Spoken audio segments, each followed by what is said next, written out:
Hi, I'm Will. And I'm Luke. And this is Will and Luke Discuss, a vodcast and podcast where we discuss content related to psychology, personal growth, self-development, and well-being.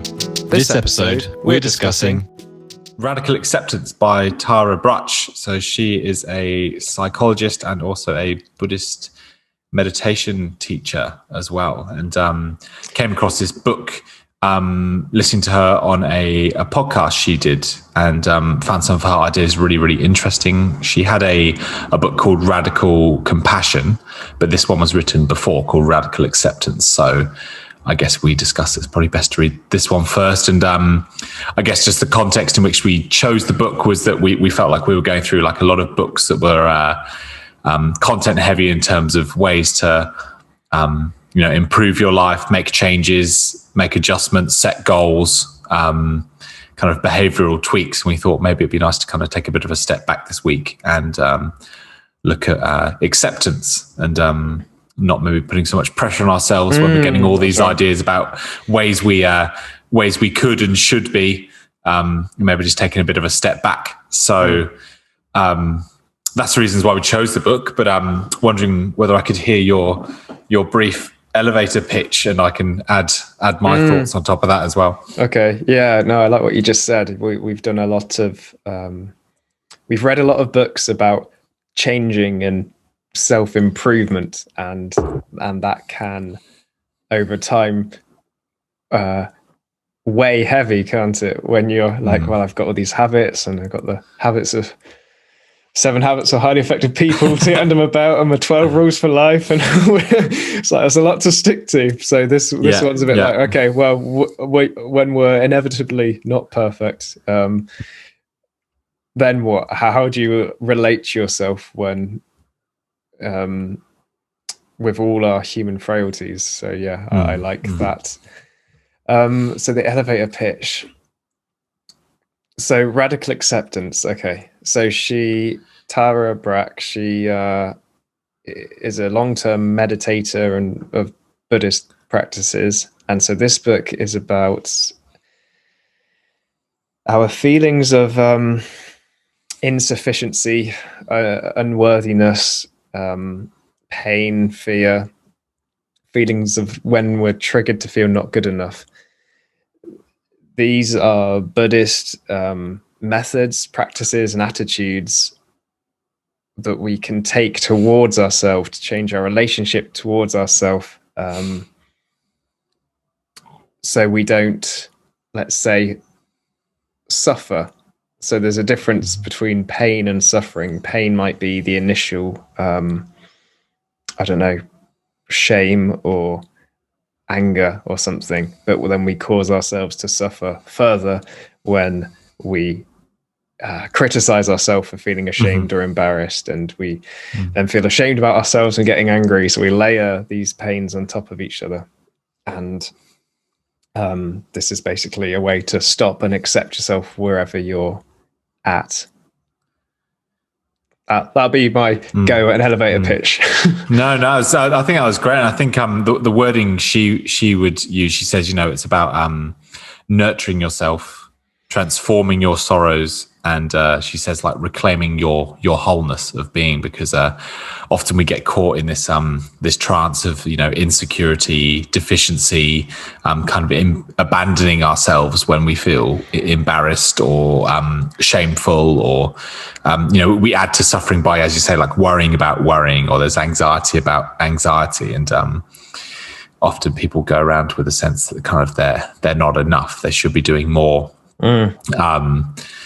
Thinking that there's something wrong with them.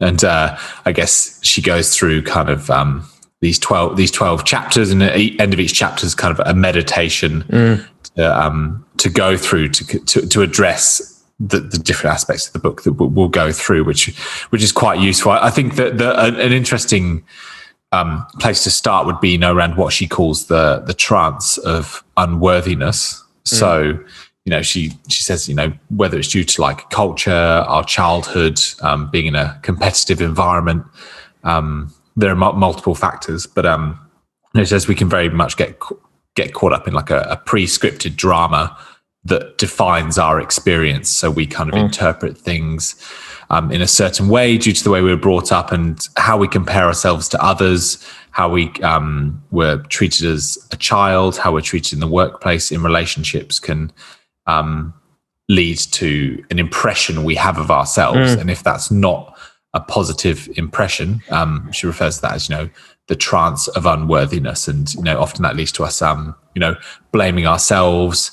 There's a constant monitoring of how we interact with other people, overthinking what we say, what we do, not trusting ourselves, can lead to, being afraid of rejection, and difficulty connecting with others. So if we're kind of constantly trapped in those stories of like, we're not good enough and I'm not doing enough and I'm failing, the impact that has on the way we relate with others, but most importantly, the way we relate with ourselves is what she's referring to. And over the years, she's saying that we develop strategies to kind of minimize the pain we experience, because once we felt that pain of being unworthy and not enough, we do our best to not feel that again. And that can lead to all types of behaviors, and can, I think most importantly, lead us to close off to our inner experience and focus more on stories that we're telling ourselves about our experience, which compounds the suffering that we feel. So that's my kind of general summary, and I think it takes a lot of different angles, but I hope that adds nicely. That's so that's like the title of chapter 1, the trance of unworthiness, and it's the setup for the rest of the book, isn't it? It's here's our diagnosis or of the problem, really.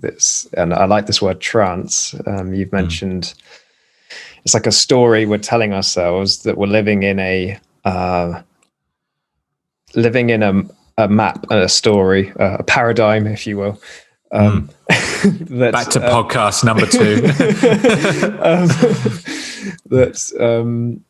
And the reason we can stay up there, like you pointed out at the end, but I think it's worth highlighting, is that when we, through cultural and family experiences growing up, when our self-expression isn't accepted and we learn to push it away, we learn to deny our inner life, then we're not in touch with it anymore, and we can live up in our head in a story about ourselves, and we're not actually that connected to our needs in those moments. I wouldn't mind reading one of the little stories she wrote in the book on this topic, because it really stood out to me. So there's this one here. She says, a family went... So this is, for context, this is how a small example of how this trance can come to be from childhood, and someone countering it and how jarring that can be. So a family went out to a restaurant for dinner. When the waitress arrived, the parents gave their orders. Immediately, their 5-year-old daughter piped up with her own. "I'll have a hot dog, French fries, and a Coke." "Oh, no, you won't," interjected the dad, and turned to the waitress. He said, "She will have meatloaf, mashed potatoes, and milk." Looking at the child with a smile, the waitress said, "So, hun, what do you want on that hot dog?" When she left, the family sat stunned and silent. A few moments later, the little girl, eyes shining, said, "She thinks I'm real."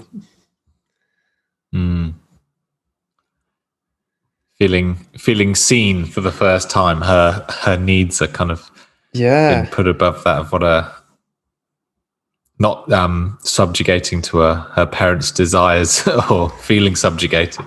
Well, there's such an assumption that one adult, in this case the waitress, would care about the inner life of the other adults, which considered the authorities, and therefore sort of dismiss the inner life of someone who's a child. And with that attitude that we probably all experience because it's embedded in the culture, we all kind of learn to deny our inner experience to some degree, to deny our preferences and certain opinions and sensations in the body, feelings of...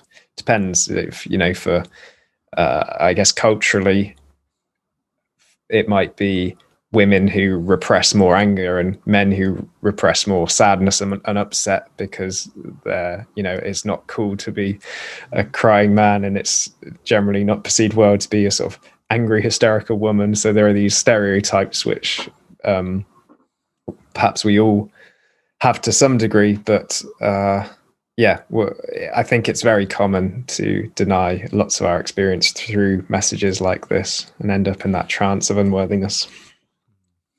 What I'm thinking as you're saying that is that the power within us like shifts at that point. It kind of becomes it goes to external sources. We can become very like reliant on other people's opinions of us, or a lot of the things we might do might feel conditional. Like, when I do this, I get rewarded, or when I do this, I'm bad. That kind of sense of like good, bad, productive, not productive, lazy, switched on. Yeah.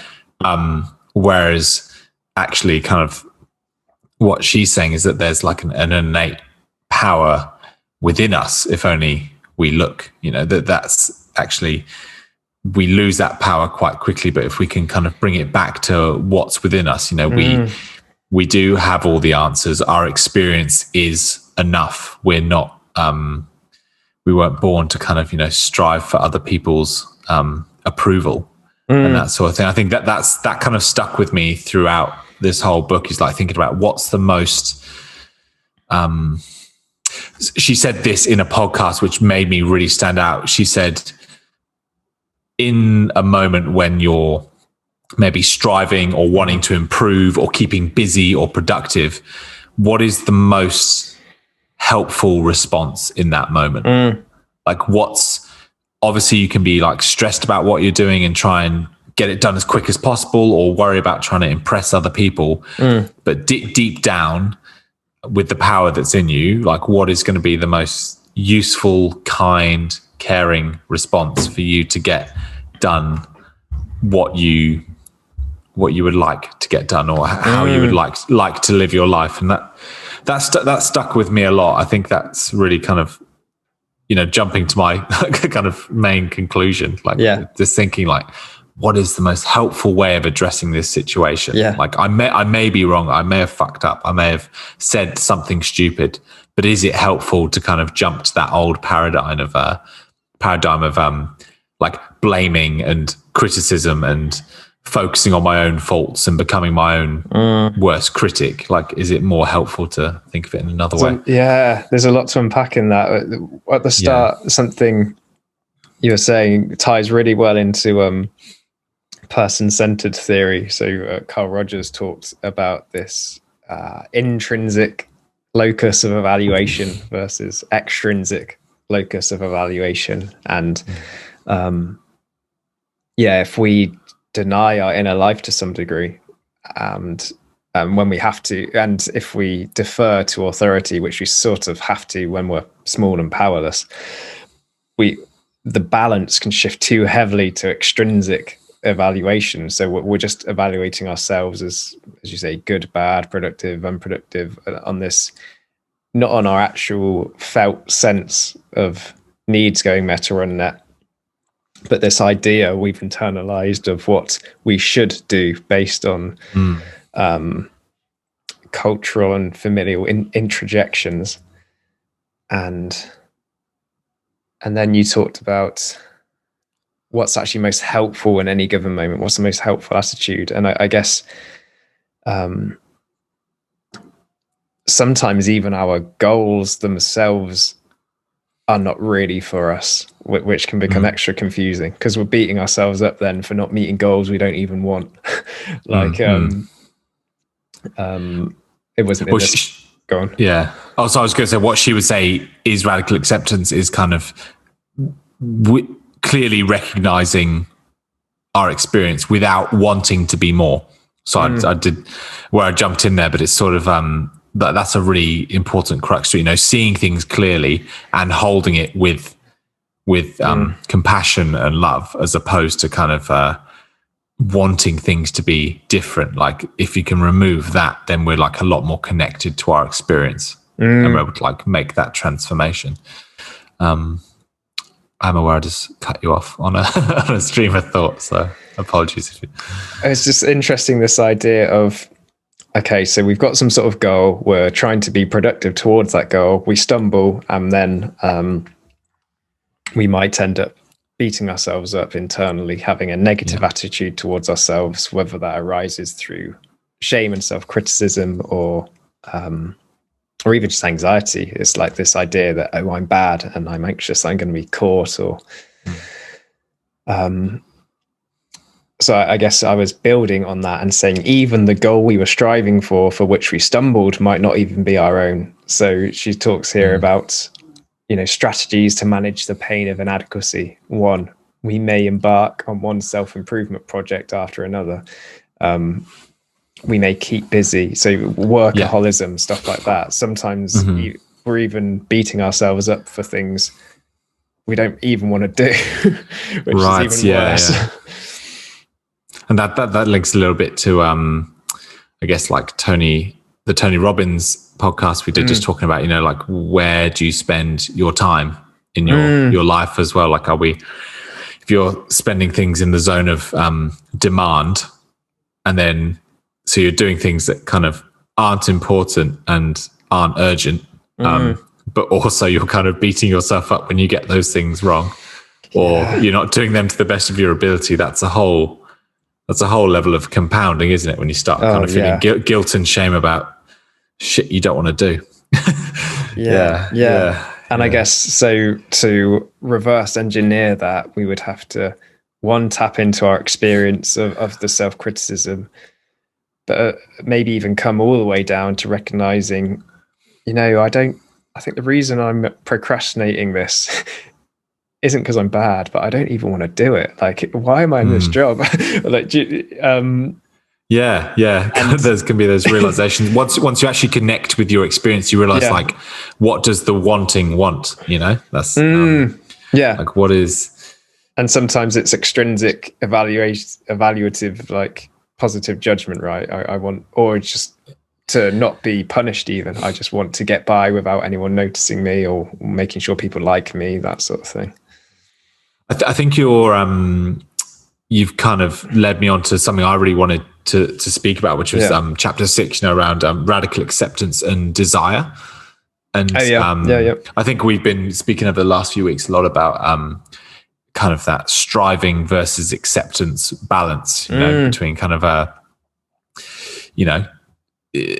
being okay with, your drives and your motivations, and using that to kind of move things forward and achieve meaningful goals that are in line with your values, et cetera, but also kind of not getting so caught up in those that you could berate yourself if you weren't achieving those, or you kind of like missed a day doing something that worked towards something meaningful as well. I think I guess she does outline the Buddhist idea that there's a wanting self, but it's only when we cling to these things that pass away so easily. Like, just that kind of idea of impermanence, that, we want something, but then we achieve it and then it's kind of gone, it's temporary, and then it moves on to the next one. I think keeping that in mind, like the context and the way in which the wanting mind operates, is that like things are transitory, that we don't, we needn't hold on to these ideas so tightly. And I think that's something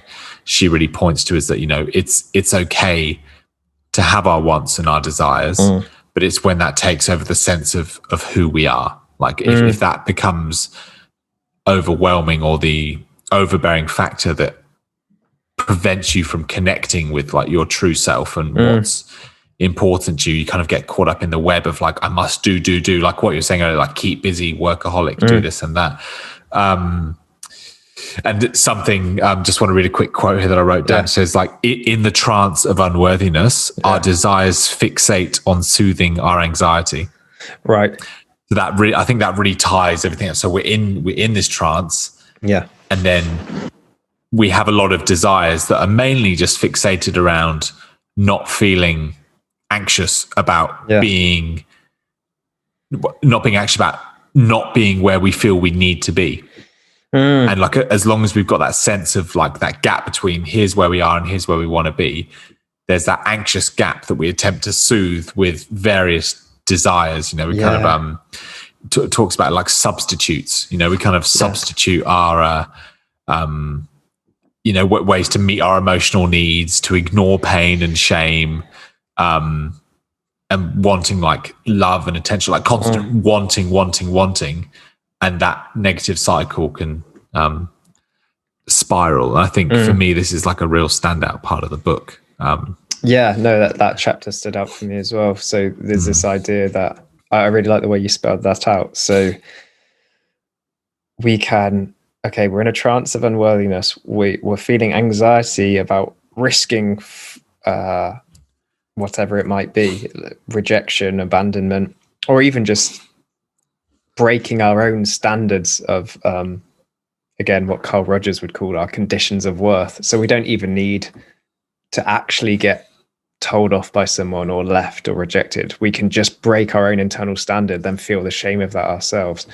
So if we're just sort of feeling anxious about that happening, and as you point out, we'll seek soothing behaviors to ease that, and then that can feel like our true desires, which interesting. We can which is not that as because it's not coming from our actual needs, it's coming off staving off threats. And although that's it's useful to have that mechanism, it's a very different place. And I remember us talking about this a long time back, I think through attachment styles, and how do you know when a want is a healthy want versus a want that's an unhealthy one? And sometimes it's so hard to tell, but this can be a mechanism by which that occurs. It's like and it can be messy. She talked about her workaholism, and sometimes she'll be doing projects that she loves and that she's passionate about. She's practicing writing something for a teaching she's going to give, for a presentation, and maybe at the start it's like, I'm into this, I'm in the zone, this is fulfilling a need of creativity of mine. And maybe it gets closer to the time and it's starting to be more like, oh no, like I've got to get this perfect. I'm getting anxious about how I'll be perceived if it's not good enough. In the meantime, I've perhaps neglected my children the last couple of days because I've been immersed in this project. And suddenly something that was coming from a true place of need fulfillment has now sort of slowly transitioned into soothing anxiety for this trance of unworthiness. And I could relate to that. So true. Yeah, I think you made a really interesting point around that then becomes our goal. And we lose touch with our actual internal drives. Like, why am I wanting to, stay behind? I'm just thinking of an example, like stay behind from work an hour later just to kind of look good in front of my colleagues, or why am I busting my ass to get this project done that isn't as important? It's a whole loop, and I think it can add to getting lost in self-judgment as well, like the compounding, like, I need to be this, and the more projects you give yourself, the more demands you place on yourself, and the more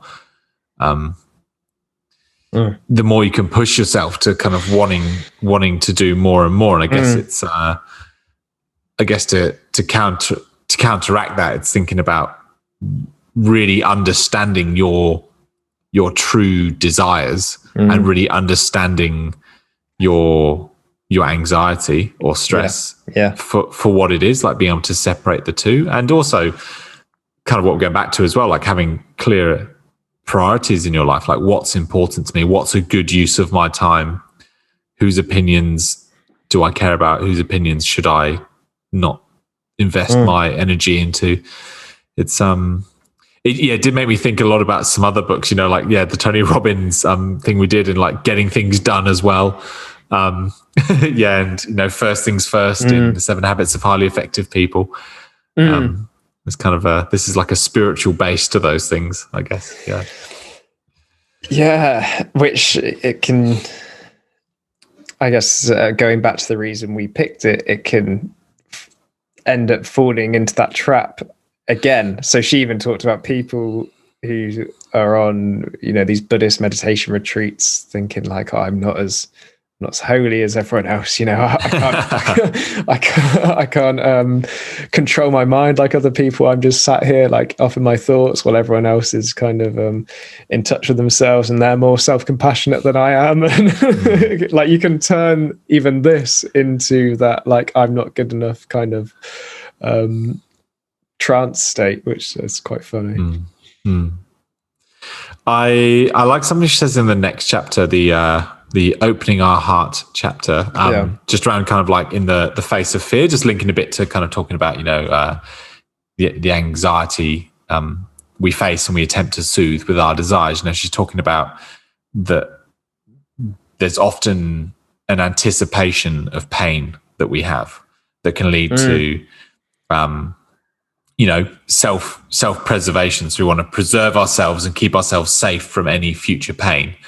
And to do that, there's stories we attach in order to kind of create a narrative around why we're the way we are, why things aren't the way we want them to be, or why we want things to be different. And as long as that's going on, we're kind of going to be, we're kind of like abandoning ourselves from the reality of the situation that we're facing, and also like any pain that we're anticipating at the same time. I thought that was pretty interesting. Trying to think how best to explain myself. Like she puts in here, you know, talking about like the fight, flight, freeze response that we have when faced with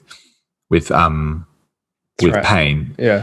Yeah. So with a threat, and I guess what this made me think about a lot is that are my attitudes towards myself kind of impacted by the anticipation of what's happening next, as opposed to kind of what I'm experiencing right now. And I imagine that'd be common for a few people. Wondering what thoughts you had on that. I've attempted to explain myself, but looking back, I'm not sure I did. I'll check on with you, and I'll check by, I think, referring to a story that was probably in this chapter. She was talking about raising her son, and that they'd got to this place where she was getting very angry and frustrated a lot because they just come up with all these rules and agreements, and then he wouldn't stick to them. So it's like, okay, between this time you'll do your homework and lights out will be at this time, and they'd talk about it and agree, and then, you know, she'd walk past his room and she'd hear the game console going in the middle of the night and that sort of thing. And one time she kind of got to the door of his bedroom, was like feeling this rage. She could hear the PlayStation or whatever going off during the time where he was either supposed to be asleep or doing homework. And rather than barging in, she just paused and like she got this story in her head about how he's bad and broken the agreement and where that's going to go. But instead just pauses and like feels that like tension in her chest, the kind of throbbing in the head, the desire to spew out all the common things she might say in that moment, and just sort of paused and stayed with that, and managed to see her own, or get in touch with her own fear, and I guess fear underneath the anger, which is like, what's his future going to be like if he kind of stays on this path, if he can't discipline himself, and then her own sort of sadness and underneath that fear. And then she could go into his bedroom, and from that place where she'd paused and slowed down and could talk to him and actually listen to him and get in touch with, you know, what he gets, the mastery he gets from playing the video game, the difficulty in having lights out at a time when you're not tired, that sort of thing. And so that was an anecdote she told, and you reminded me of it when you were saying that, there'd be times you can be in fear thinking about the story you're telling yourself, and from that place lose touch of what's actually going on with you in the moment. And I think about that in terms of the energy we use on these things as well. Like there's a lot of energy that can be used in kind of obsessing about things, problem solving, fighting against things before they've even happened. You know, it's like what's a wise use of our energy in that situation? So for her, kind of going in that situation, like going inwards was a wise use of her energy, because once she connected to her experience, she could then kind of respond in a clearer, more considered way, without, kind of even just as simple as kind of just responding and not reacting. Like if we connect to our inner experience, then we can kind of respond from that place, and it kind of comes through us, as opposed to kind of just old reactions and the story she had, around my son being unproductive and his future's going to go down the drain if he keeps playing and things like that. And interestingly, in that chapter, she says that like we'll project our anxiety kind of onto whatever's in front of us. So I imagine if she's not connected to that kind of inner panic and worry and anxiety, that might have come up in like a work situation, that might have been directed towards her husband. It might not go straight to the child. So it's interesting to think like we can carry that around with us, unless we, I guess we still carry around with us once we identify with it, but we can kind of respond from a more considered, calmer, more loving place, she would suggest. Are you saying that if we don't notice those feelings are there and have arisen, they'll sort of stay with us and they could come out later in other interactions? And they'll project themselves onto like whatever that thing was. Like I know certainly, if you're talking about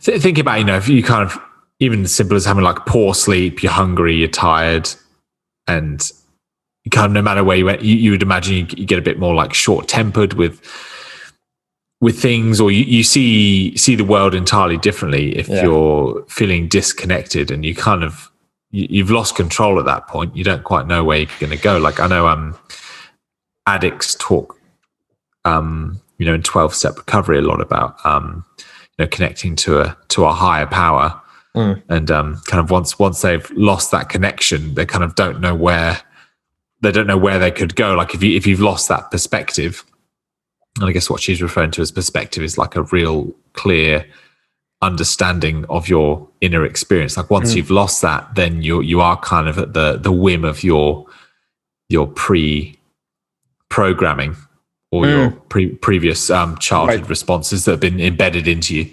Right. So you've got these auto cue default responses. Nice. And that if you don't, if you're not, well, chapter 3 about the sacred pause, if you don't learn to pause, then your default programs will just run on autopilot.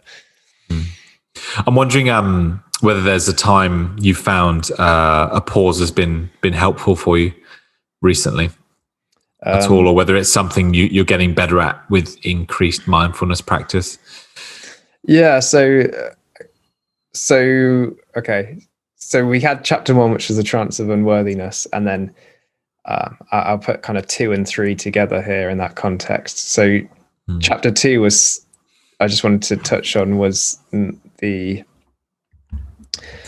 was about what do we mean? What are we accepting when we talk about acceptance?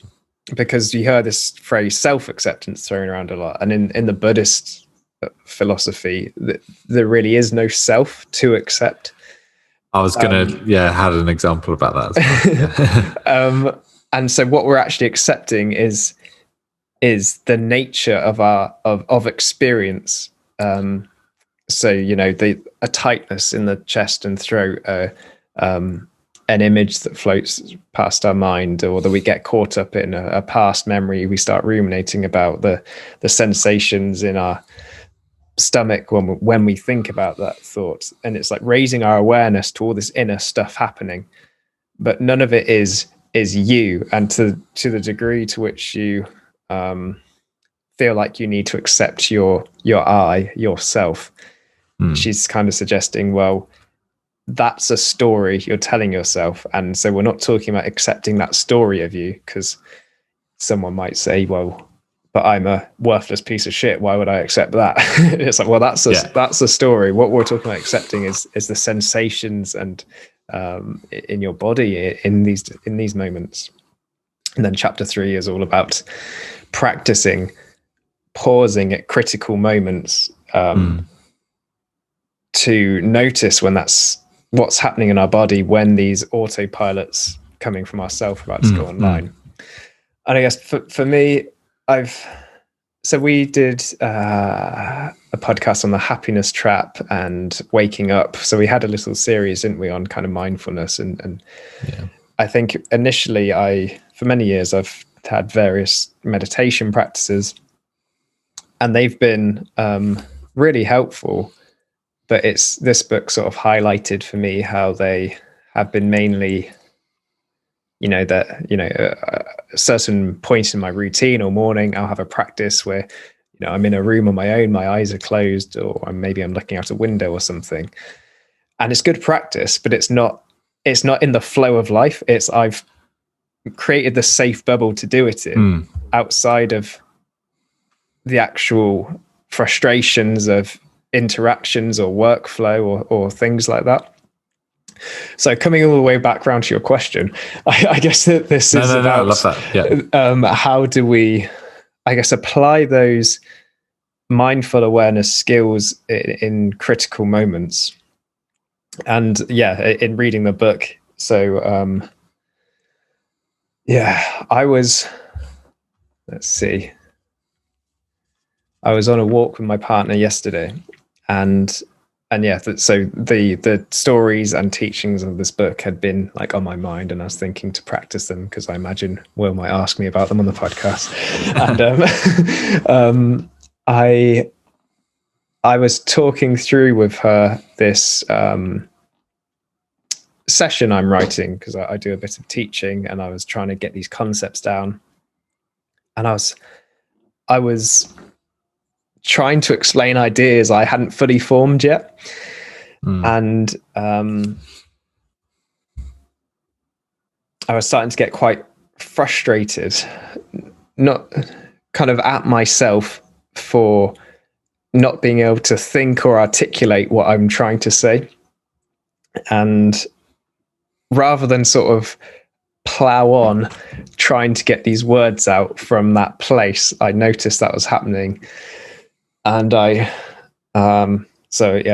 practiced this pause, and I felt this sort of tension, I guess, around here. And I stayed with it a bit. I said, because she knew I was reading this book, I said, I'm having a moment. And that I noticed that actually under there was a sadness about the potential for being misunderstood, not attuned with, and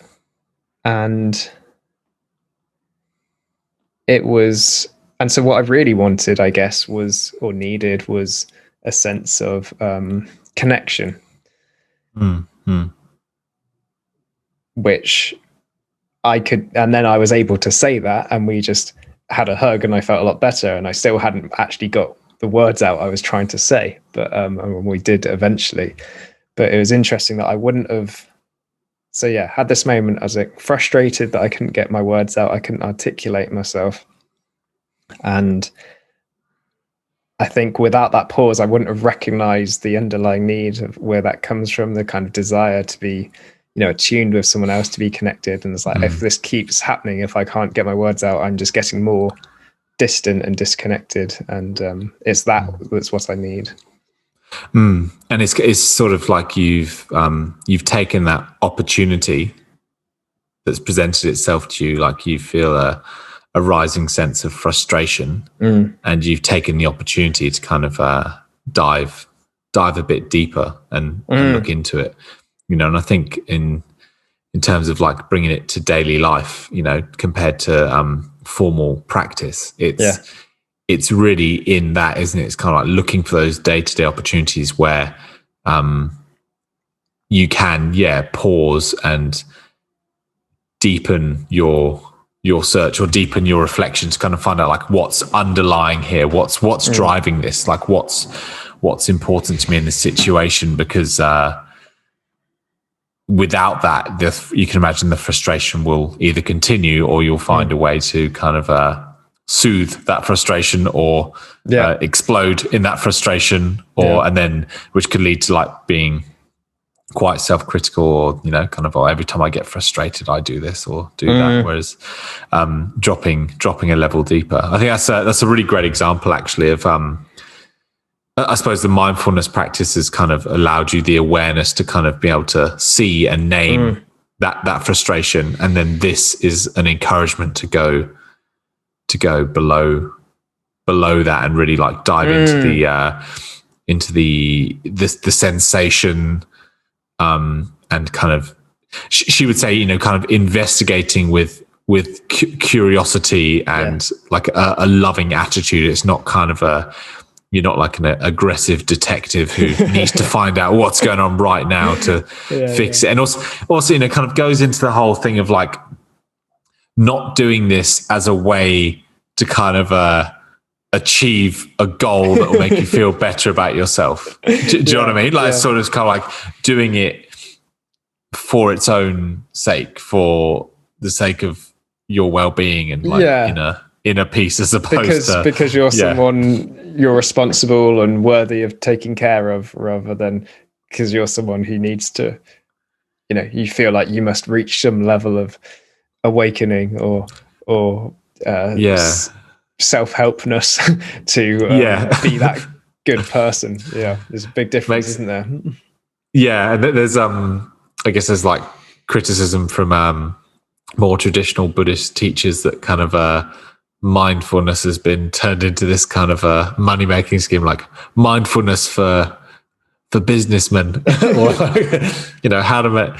how mindfulness can help you make more money every month or whatever. But I like that. Really thinking about opportunities for compassion. I think it I wonder how this relates to something we've spoken about before, around like visualization, intention setting. I know we've spoken about times that we've practiced that in our lives. I wonder whether this kind of feeds into that at all, in terms of what we want for ourselves. And because I know during like the neuro linguistic programming that Tony Robbins does as well, he talks about so what's it called, after you do the breaths, the incantations. It talks about kind of using affirmations as a sense of like I have all the strength I need, I have all the power I need. I can hear it every day in every way. I'm getting stronger and stronger. And it's I think obviously you've got to use like a language that works for you. And she warns against, kind of using pre-scripted things. And, there's a chapter on talking about, metta, which is, the loving kindness meditations, like, may you be happy, may you be free. May you be free from suffering. May you, live in happiness and connection, all that sort of thing, and like directing that to obviously towards others as like metta, the wider concept, but like towards ourselves, I guess, finding language. And I suppose it's something I've been trying, and I think it does work as a useful reminder. And I guess that's more around how can you kind of remind yourself of these practices and this attitude towards yourself on a daily basis. So I'm not I'm sensing you're agreeing with me that this can feed into that. But obviously, there's not too much in there. I guess the thing with constructing imagery is that there's a risk, isn't there, of taking yourself back out from your body. So there's not too much of those types of practices in the book. It's a lot more focused on getting in touch with what's already happening, which felt to me like more of the focus, and I think perhaps more of the bedrock. And maybe I would guess that's using imagery to induce states would perhaps be a bit more, once you have this platform of being able to get in touch with your body, that might be a nice place to go next. But I imagine it's like a secondary step somehow, because I know you're using it to get in touch with parts of your body, but it's fundamentally cognitive process, isn't it, to construct words and images. So I think, yeah, it's not something I took much from this book. Much more so, I heard the like getting more and more in touch with nuanced sensations in the body. I think I'd probably relate it more to what I mentioned earlier around, kind of what's the kindest way to proceed, and not kind of like abandoning oneself when you're faced with a challenge or something that's difficult or confronting. Thinking like what's useful reminders to kind of carry around with you at those points in time. Okay. Yeah. And I think that's, I mean, mine simply is just kind of just keeping that at the back of my mind. Like, what's the kindest way to respond to myself in this situation? Yeah. Like, am I adding to the frustration I feel or the anxiety I feel, or is there another way? And I think just kind of with these incantations or these mindfulness reminders, they are just kind of just kind of so it's kind of like a cue, another way isn't to it? be a cue. Yeah, exactly. Like when you're at that fork in the roads, when you're deciding which way to go, there's kind of a flag post somewhere there. Like there's a something to aim for, like the greater good, which is your goodness itself, as opposed to anyone else's opinion or these manufactured goals that we kind of give ourselves in the 80 odd years we have on this planet. I'm with you. I'm more in touch with what you're saying now. So you're talking more about what can be a helpful a go-to anchor or cue that you can grab in these moments that can just open the doorway to the rest of the stuff, that can remind you of how you'd like to be in those moments. How did you feel about some of the final few chapters there? So we got there was recognizing our basic goodness, awakening together, and realizing our true nature. Was there anything from those final 3 chapters you've seen that kind of stood out to you? Yes. Okay, this chapter 9, I don't think that was one of the ones you just said, was it? But it was the latter third, I guess, of the book opens a door. So you can imagine if the first part of the book is here's the diagnosis, here's the trance of unworthiness we find ourselves in, here's a way to reconnect with our body in ways which to connect with bits of ourselves that have been disowned through rejecting experiences. And then here's how to do that, perhaps with a kind attitude in crucial moments, not just on the cushion. I would say then the latter third of the book is more about then this in relationship, bringing other people into it a bit more.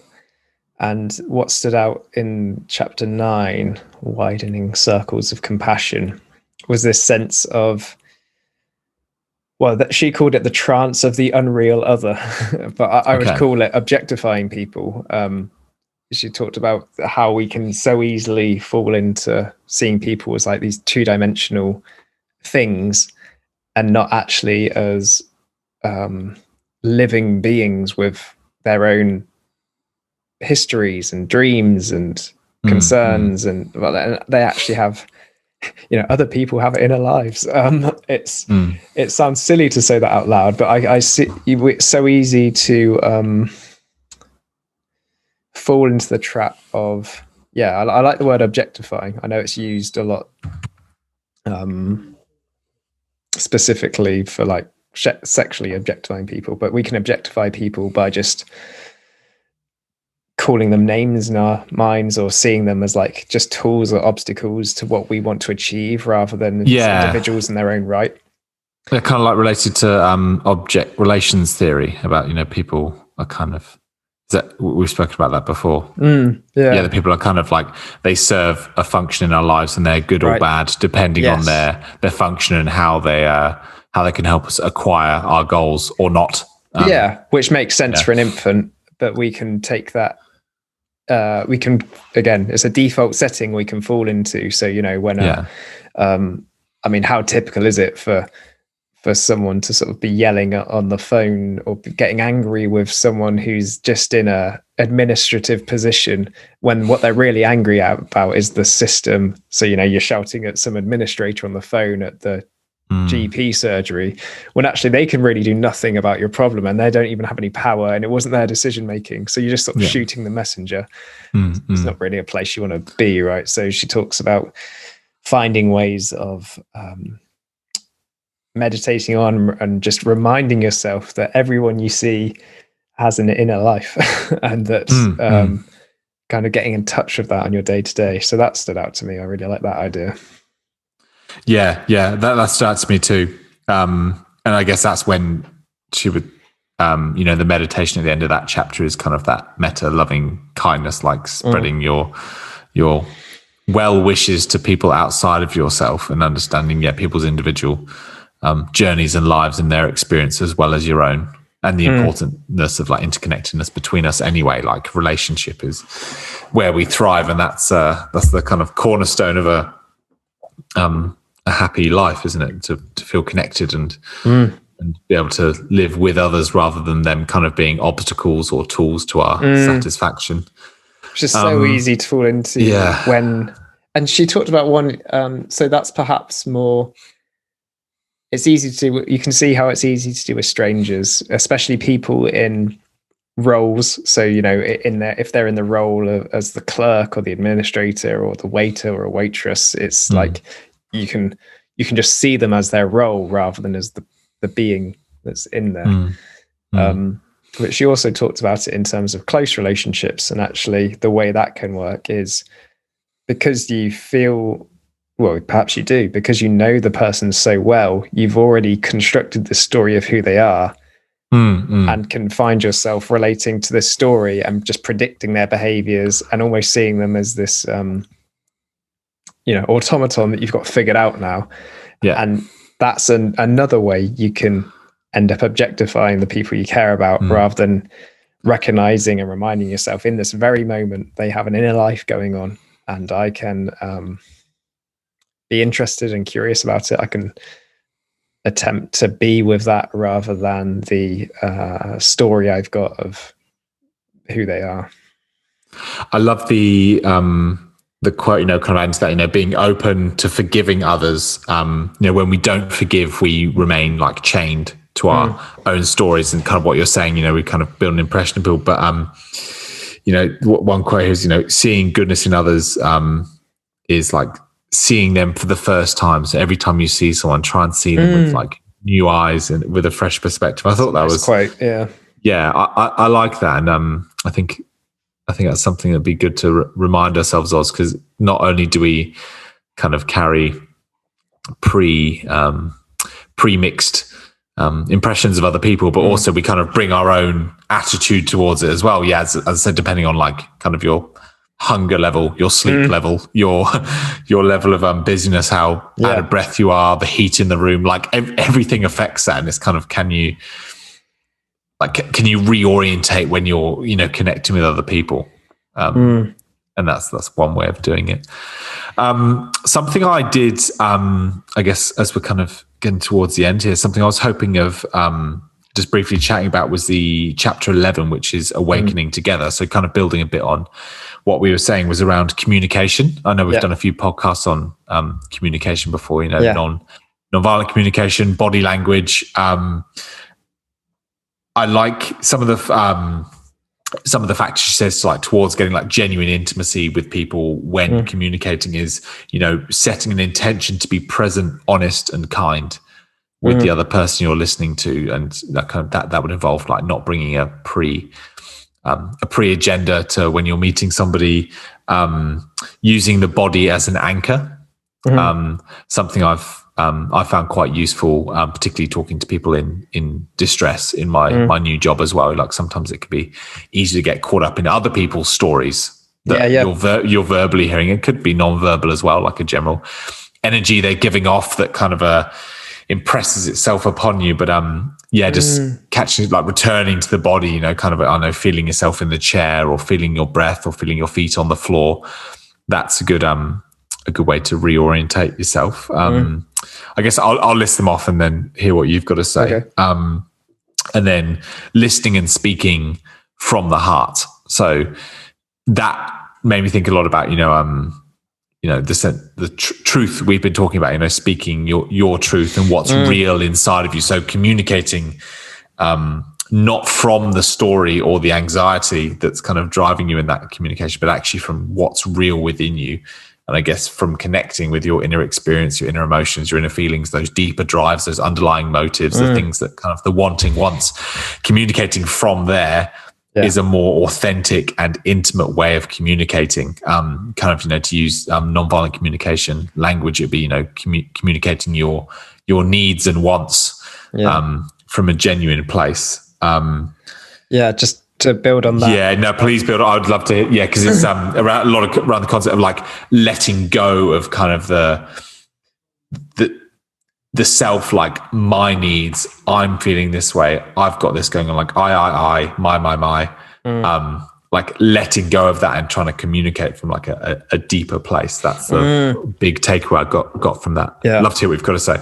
Well, that's the sales pitch for doing that. And I guess to look at it in the other direction, the reason that we might have a tendency not to want to do that is of the vulnerability of it. Because you know, going all the way back to chapter 1 and childhood, it's like if you've had experiences of opening up your pure self-expression and it being missed or unseen or even dismissed and attacked, then that's painful when we shut off from that. So for one to tap back into it might be hard enough, but then to outwardly express it to someone kind of assumes that they'll give a shit or even listen at all, and there's a real chance they might not, right? So although I guess I'm just putting the other spin on it, there's a good case to be made for that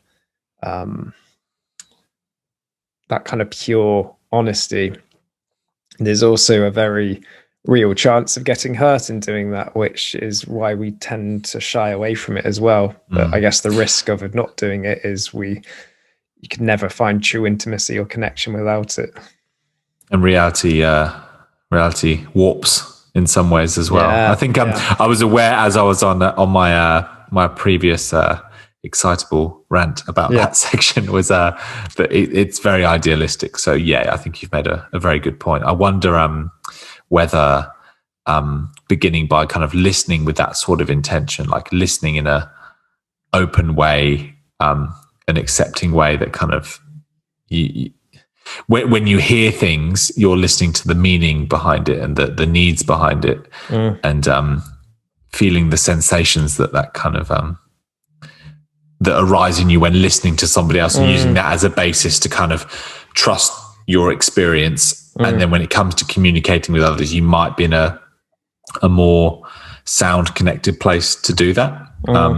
Seeking first to understand. Someone one day is going to write a book that just blends all of these together, right? So on that as well, she said that when we and this probably applies to us in this podcast, because when we are talking and listening, it's so easy to have an agenda of what you want to say next and sort of be clinging to that whilst the other person's talking. And she was suggesting, excuse me, by really what you were just saying then, by really tapping into the felt sense and the meaning of what the other person's really trying to get across, then from that place we ought not really know what we're going to say next, because it's completely dependent upon what we're hearing and the effect that has on us and how we feel in that moment. Which that's a very, I guess, vulnerable place to be, because well, for a number of reasons. but one is, having an agenda can be a bit like a life raft. I know in like these talks, we've both got like a set of notes that we're referring to make sure, if things pause or whatever, we've got a place to jump off from and stick to. So I can see how that's really useful. At the same time, if we were both just talking from our agenda the whole time, we would miss each other. So there's sort of a middle ground to be found there.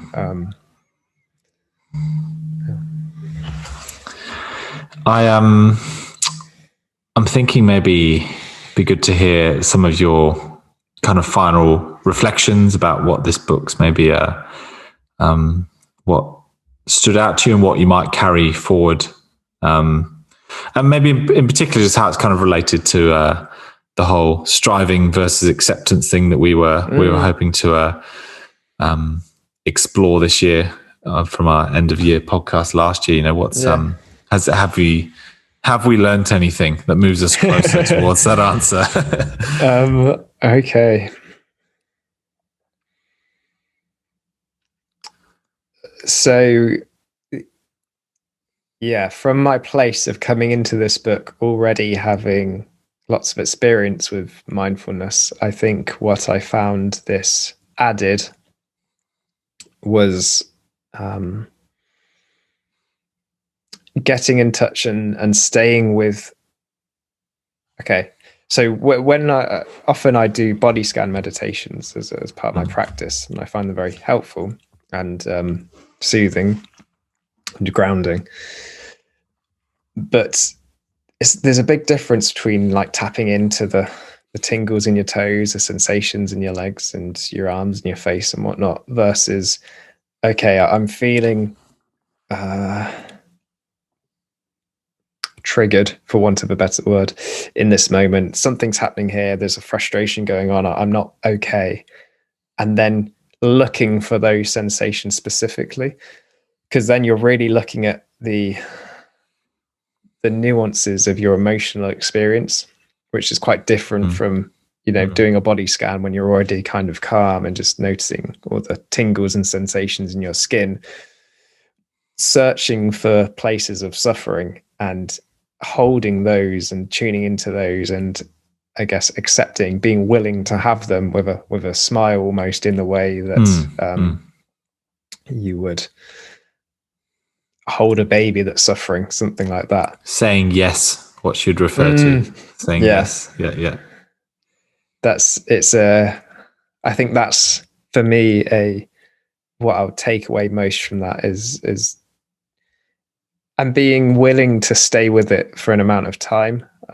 It's not always possible depending on your context and what you're up to, but just sort of breathing and trusting that there's a process that will just happen. Like when you feel heard, movement occurs, and actually in adulthood, you can hear yourself. And so when I'll go back to my example, tuning into sensations of frustration, which I felt mainly up here in the upper chest, sort of when I just allowed myself to be willing to hold them for however long it took, they did eventually sort of tingle and move around. And then I noticed more of a softness and a sadness, and which I don't think would have happened had I not have stayed with it. So that sort of staying with suffering and just holding and being in those crucial moments, I think, is the sort of nutshell takeaway. I think I'm gonna. That's really nice to hear. Yeah, it sounds kind of just added an extra layer to your current practice, and something you can maybe practice in a more day-to-day, moment-to-moment sense, as opposed to in formal practice. Yeah. Which quite a big thing, right? To think that something you can kind of integrate on a moment-to-moment basis, as opposed to kind of adding it as a habit. It's not kind of like, I'll practice acceptance this morning. It's kind of like a general attitude and an exploration that can kind of be carried out at any time. Yeah. Okay. So here's the nuance. So there was times where I think, oh crap, I'm feeling anxious or angry, time to use my mindfulness. And I would perhaps do a body scan. And again, like I noted previously, notice the sensations in my toes and my legs. But I think there are times where I was probably using it more as an avoidance. So it's like I would bring mindful awareness to maybe even random parts of my body, and it would help perhaps soothe and calm me in that moment. But in doing so, I was ignoring the actual sensations that were connected to the actual sensations connected to suffering. And as I say this, it resonates with how actually when I do body scans, I generally find it harder to tap into sensations in the visceral areas, like the abdomen, like the chest, like the torso areas. Where scanning up through the legs and the arms and the face, I find a lot easier. So that's probably something to do with that as well. So yeah, rather than using mindfulness as an avoidance technique which may be helpful in some moments, but actually being mindful on the specific places that hurt is the counterintuitive practice which I will take. So that's a long takeaway. I'd love to hear you. Love that. No, that was great. I think to think the Rumi quote, like shining light on the wound is where kind of the healing is found, and where we grow. And I know describing your tingling in your chest as a wound may be a touch dramatic, but it's certainly like the sentiment of kind of exploring the place where you least maybe want to look, and like really putting a magnifying glass on that. No, thanks for sharing that. So for me, it's really reinforced that in particular moments where I'm feeling maybe anxious or distressed or worried, just really carrying an attitude of kindness towards it, and knowing that I compound the stress, anxiety, worry in the situation by kind of trying to problem solve, trying to fix it, trying to make things different, trying to constantly make things different, and maybe just this has acted as a bit of a reminder for me to kind of that there is another way to address things when they're not kind of going my way, or I'm feeling worried about something, or there's maybe an opinion of me that isn't kind of what I would like, or I'm worried about what other people are thinking, that I can take a step back and view things in a kinder way, rather than kind of abandoning the sensations within me in my real experience and jumping to like problem solver. I think it's just really reinforced that. I think just having that in mind, so it's something I've certainly used in the couple of weeks reading the book as well. Like there's been times where I've had those worries, and instead of kind of trying to make it different, I've kind of just sat back a bit and explored it a bit more, and let it come and go. And also takeaway for me is how well it ties into some of the the Waking Up book we read by Sam Harris, thinking about we are kind of consciousness and its content, and kind of getting fixated on that sense that like I'm a self sitting behind my eyes within my brain, inside my head, being able to loosen that a little bit. And I think that's something, kind of it's certainly a book with a Buddhist theme to it. Like she's a Buddhist meditation teacher. A lot of the teachings are from there.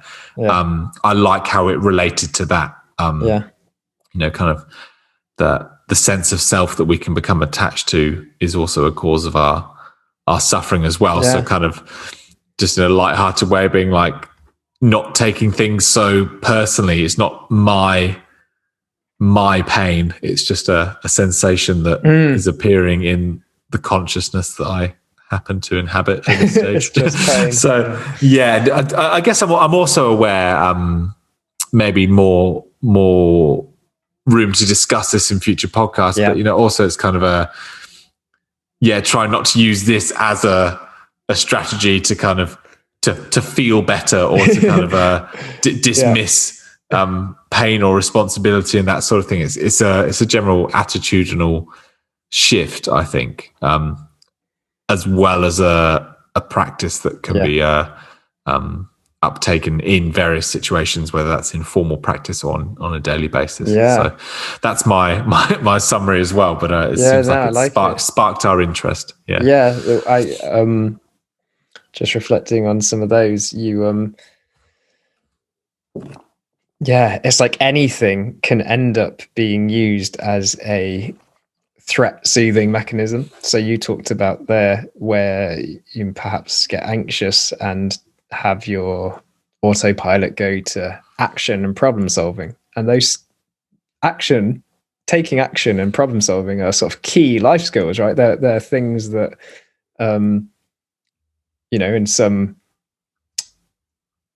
behavioral therapy on depression, that's really what they're trying to get people to do. It's like, just take one small action and notice the effects of that. So it's interesting that you're highlighting something which is such a strength, and knowing how it can fall into the trap of being used as an avoidance strategy in those moments, similar to what I said about using mindfulness as an avoidance strategy.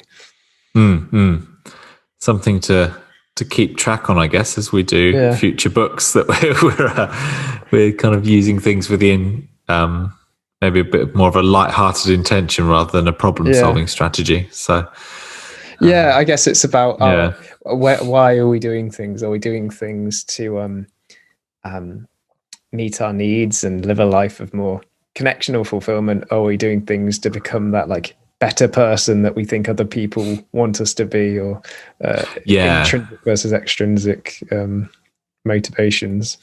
I'd like to currently think that we do this out of the joy of a shared passion that moves us closer to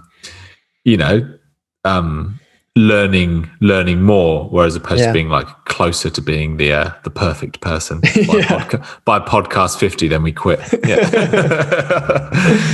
So great. Okay, thanks again, mate. It's been a while, actually. It's probably been about 4 weeks, I think. So if you're right, just to introduce the next book, why we chose it and how maybe it fits in the future, then we'll say goodnight. Next book is Why Zebras Don't Get Ulcers by Robert Sapolsky. He's a professor, lecturer at Stanford. At least he was when I watched his lectures. I've not read the book yet, but it